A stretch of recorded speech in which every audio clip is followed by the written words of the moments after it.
在俄军进行的特别军事行动初期，俄军攻击部队前进速度快，战线流动性很大，无人机很难发挥作用，所以在战场上很少出现。但随着战线逐渐稳定下来之后，俄军投入的无人机无论是种类和数量都迅速增加。其中在型号上包括前哨、猎户座、海鹰石、KYB 方块、E95M 等固定翼无人机。这里着重介绍一下猎户座察打一体无人机，它在俄军刚刚服役没多久就首次应用于实战。根据俄罗斯3月4号公开的战报，一架猎户座无人机攻击了在顿涅茨克驻扎的乌克兰第53独立机步旅艾达营的一处指挥所。3月20号，猎户座无人机摧毁了乌克兰军队一个观察指挥所。俄国防部还公布了目标探测和打击的镜头，展示无人机校准系统操作、空射导弹打击以及随后在地面上的爆炸画面。近期，俄国防部又公布了一段无人机全程监视乌克兰军队转移炮弹的画面。视频中可以看到，乌克兰军队运送炮弹的车队被俄军无人机监视，却全然不知。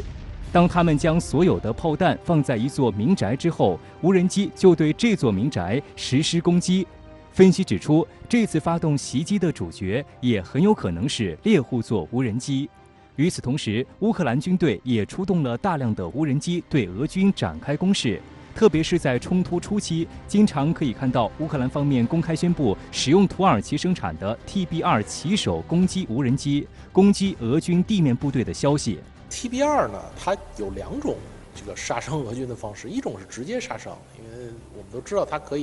自己是可以带导弹去这个发动攻击的。另外一种呢，就是间接杀伤。间接杀伤呢，就是说它作为一个侦察平台去引导这个乌克兰军队的这个火炮也好，或者说是特种部队也好，或者说是这个地面的其他火力也好，去攻击这个俄方的目标。而值得指出的是，与此前乌军高调公布 TB2 无人机战果不同的是，近期已经很少看到 TB2 进行攻击的视频。分析指出，这主要有2个原因，一个是已经有大量的 TB2 无人机被俄军击落。4月5号，俄罗斯国防部公布视频显示，在一次特别军事行动中，俄军使用道尔防空导弹系统摧毁了7架 TB2 无人机。另一个原因则是乌军的机载武器可能用光了。那么我相信呢，跟它的这个导弹数量这个消耗殆尽是有很大的关系。带的这个机载的导弹呢，实际上数量是有限的，而且土耳其在支援乌克兰这方面呢，它也没有这个美国和这个其他周边的欧洲国家那么积极